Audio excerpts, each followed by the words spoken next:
Patricia Gann with Value Options Program Director will discuss the provider portal and certification requirements for ADHD. Thank you, Angela. Let's talk about the portal.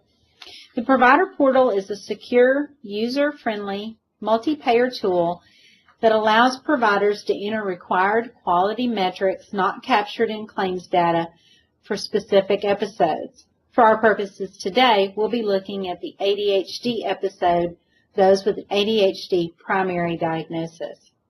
If you are a new user, you will need to complete the enrollment process to acquire a username and password. Just a word to RSPMI providers, you will need a separate username and password for each individual Medicaid number under which you submit claims. A PCP, a psychiatrist, an RSPMI provider, or a licensed clinical psychologist who can be a COPAP can enter data into this portal. Providers may access their current or past performance reports, including their detailed episode reports as well on the portal. Now, why are we signing on and why are we using this? The portal is being used to enter the quality metrics to pass, and a 90% threshold of all episodes is required to participate in gain sharing. There is a link to the portal available from the Arkansas Healthcare Payment Improvement Initiative website. Just click on the section labeled Provider Portal where it says Learn More.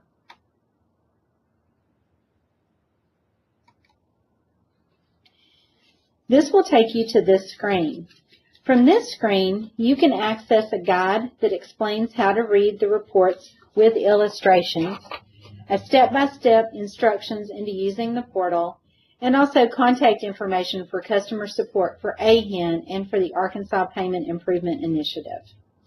If you already have a username and password, you can click on the Portal Access button.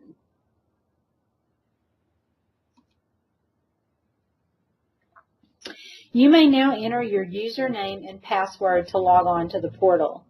If you do not already have a username and password, you can click on the link for APII access and it will take you to the Advanced Health Information Network Arkansas Payment Improvement Initiative enrollment form. Complete this form and then mail, fax, or email the form as directed to get your password. Once you've logged on, you'll see this screen. Please select your payer, facility name, and provider. Then enter the beneficiary's first and last name and their Medicaid ID number and date of birth.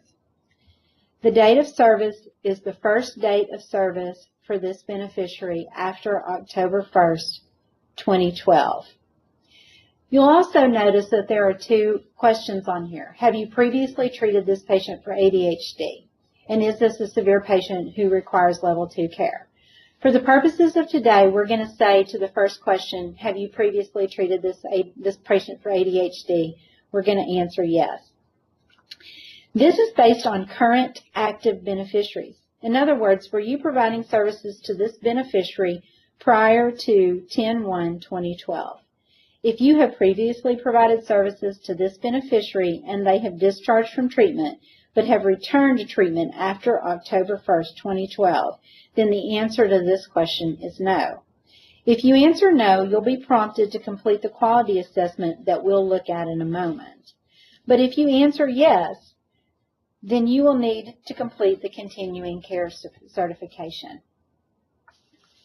The continuing care certification requires that you state that the patient has ongoing symptoms and impairments, that you provided psychoeducation to the parent or guardian, that you're providing guideline concordant care or medication management, you've documented the rationale for any treatment outside those guidelines, and you've alerted the PCP. Though they're not required to physically complete this form, the certification may only be done by an MD or licensed clinical psychologist. So the signature in that box can only be that of an MD or a licensed clinical psychologist.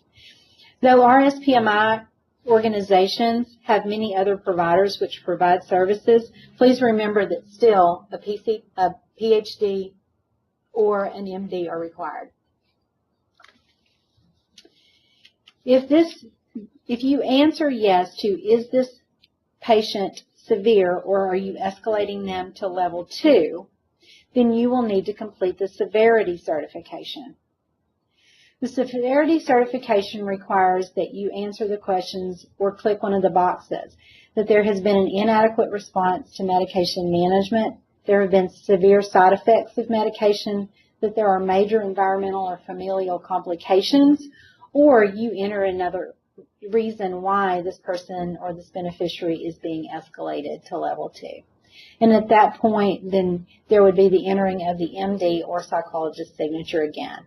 And then you would submit this episode data.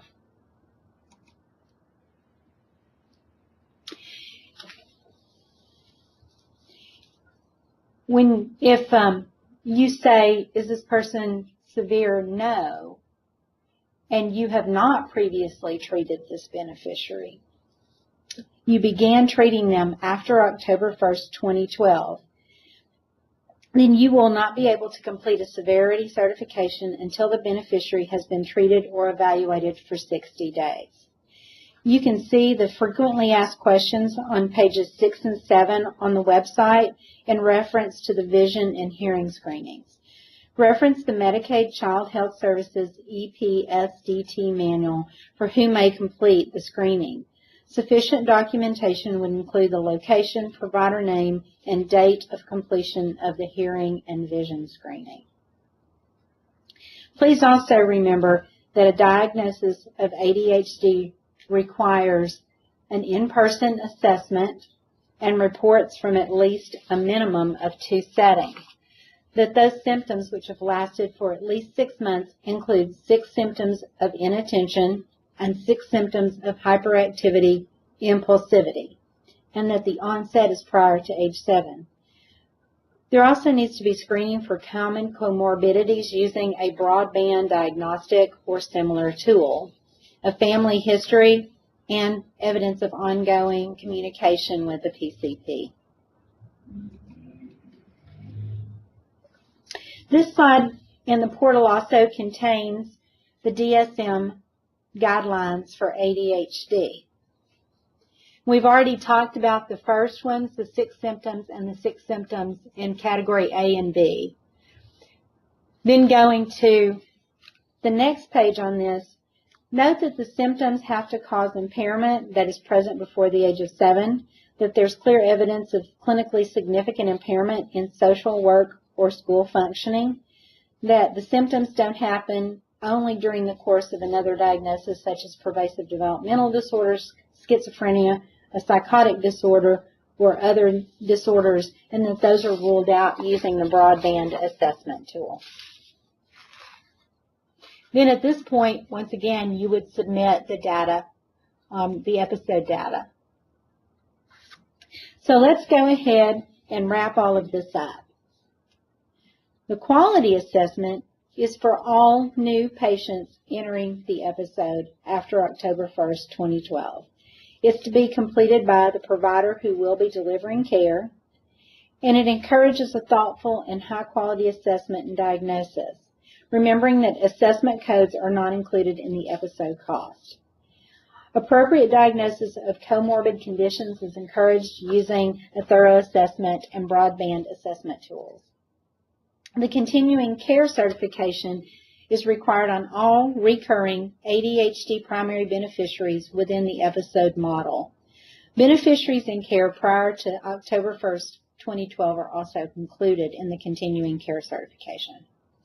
It's completed at initial recurrence in every 12 months, and it's completed by the provider who will deliver care.